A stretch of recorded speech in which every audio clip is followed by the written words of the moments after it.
Okay, so here we are inside your new Canvas course, and we're inside the bioethics sandbox, and I'm on the home page. Now, what I've found inside Canvas is the best way I find to look at content in a particular class is to use this modules button on the left nav. So I click that and it displays all the modules inside the particular class. So you can see here the various pieces and parts that have been put into the bioethics sandbox. And I like to think of that modules view as a type of sort of like a map of the class, or even probably better is a table of contents. So here you've got, what I think of as a table of contents, and you can see everything that's inside all the different modules.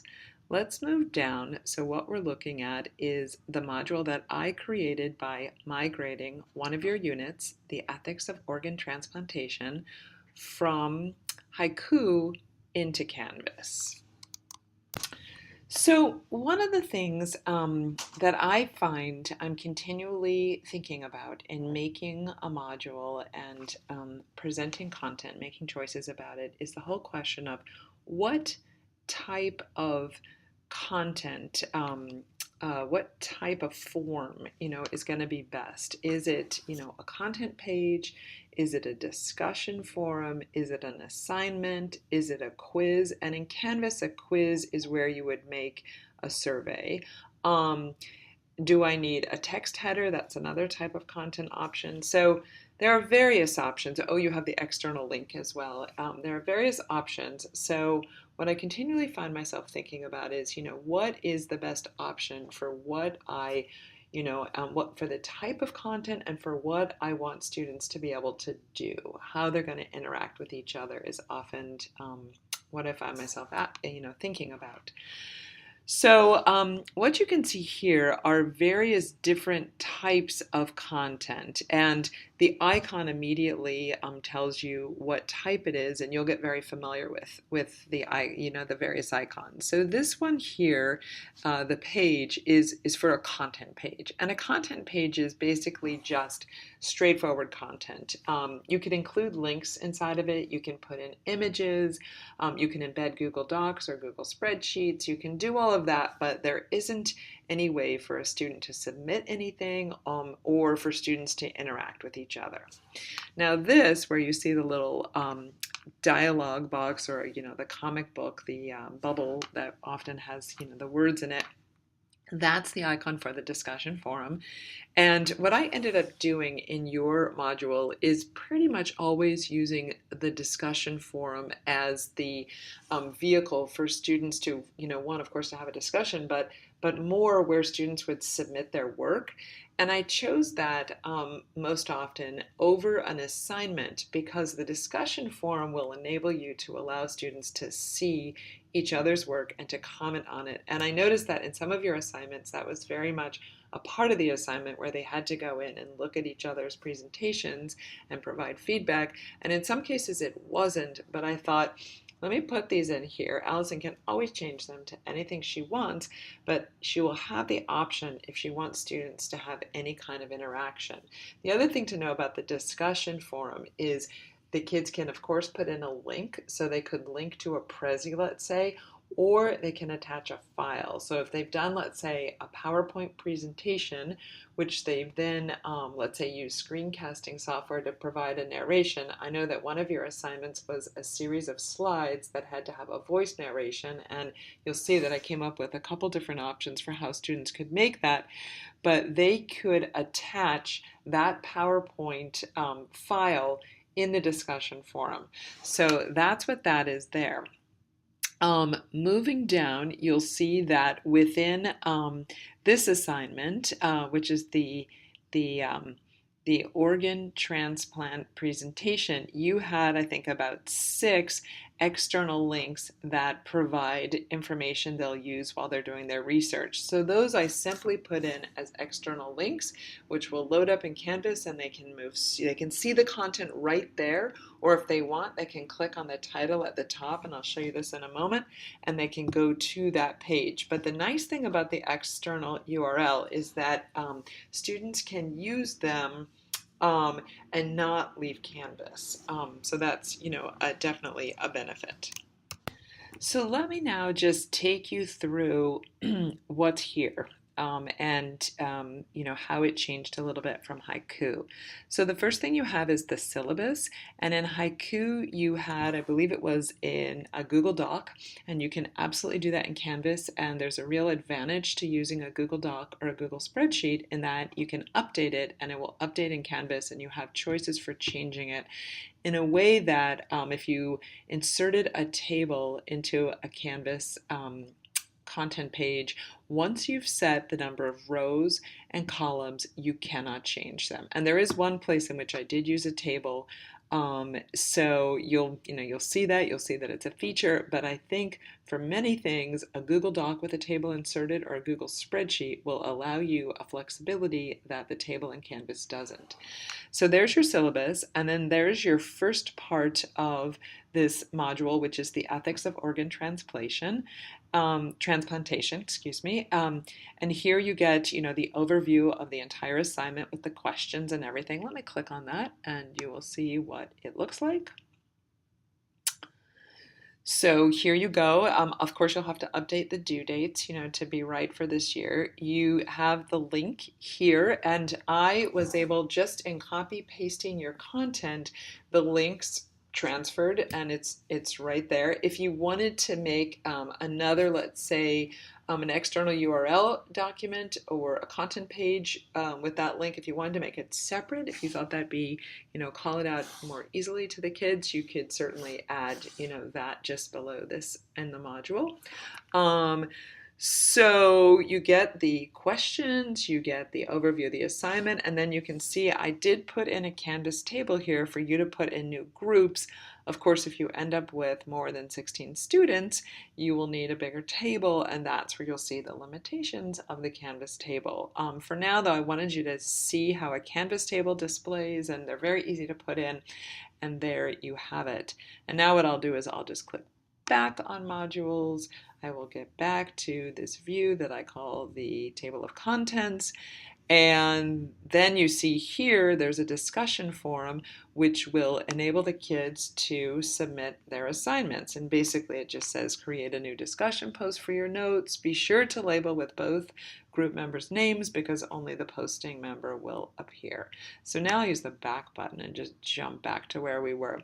The next thing you have is the GOA student survey. And again, maybe I should just point out that this right here and this, let's see, there's one here, and there's one here, and then you'll see down below, there's this doodle poll. Those are all text headers. They don't do anything. You can't click on them and go anywhere, but I think they're helpful for just organizing the parts within a module. So I put text headers in to help with that.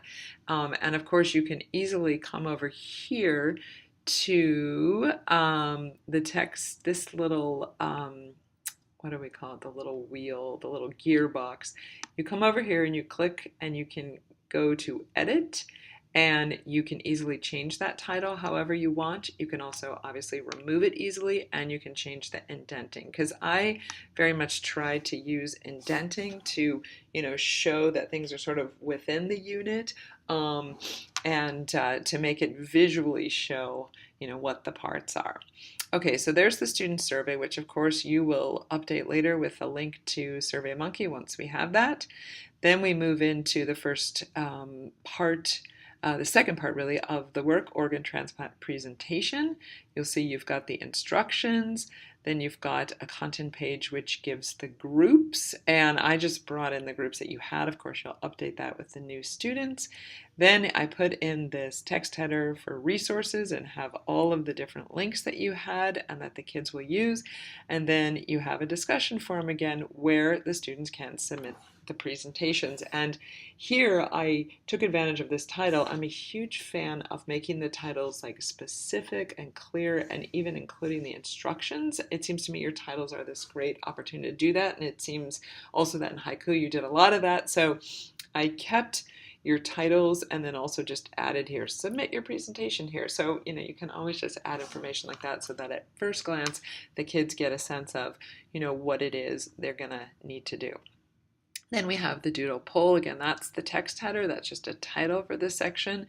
You've got here, and I brought in your old content, so you've got your old haiku doodle poll there, but of course you'll update that for the new kids. And then we move into so here we are now at the God Committee project, and the kids first get the overview of the project, which is in a content page. And then they get some instructions and the ability to submit. So that's in this discussion forum. Let me just click on that and show it to you.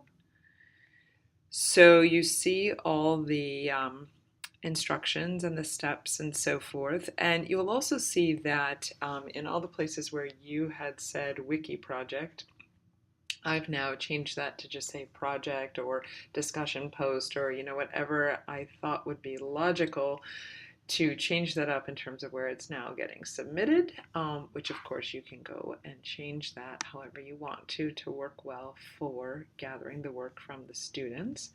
Let's go back down to the final piece in that part of the module is the reading on The Prisoner Who Needed a Heart, and I just made that a content page and just copy pasted the content straight from haiku. Then the final part of this module are the 3 reading assignments for The Immortal Life of Henrietta Lacks, and I put them all into discussion forums, even though I believe it's just the first one where there really is the expectation that they have a discussion in a discussion forum. The second one is the synchronous conversation that they have, and by putting it in the discussion forum there, I thought, okay, so those kids who don't make this and who do the writing assignment, which you had described, can put it in there. Also, if you do any submit your notes from the discussion, that could all happen in the discussion forum. And then, of course, the third one is there, and that one required the students to write a half a page and submit it.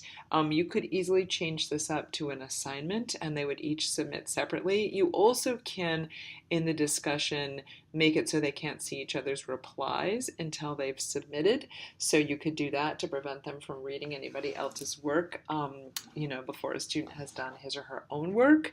But again, if you do have them submit those half-page writing in this setting, they will then have the option of commenting and interacting with each other. One thing I did suggest, I think I put this in notes that I made for you, was it might work better to say a word count here, because again, if they do it straight in that discussion forum, it'll be really hard to know what a half a page is. So I think those are all the basics of what's now living inside this module. And one final thing that I'll say is Eric made a video, which I'm actually going to give you a link to, of his process of migrating a module for the 9/11 class. And with that one, there were many, many pieces and parts, images and videos and PDFs. And so the first thing he did was he went through the entire module and got to know it, but also in a folder on his desktop, he pulled out all of those files, because to get such files into Canvas, you have to put them into the Canvas folder. You have a place where within a course you create these folders for that kind of file.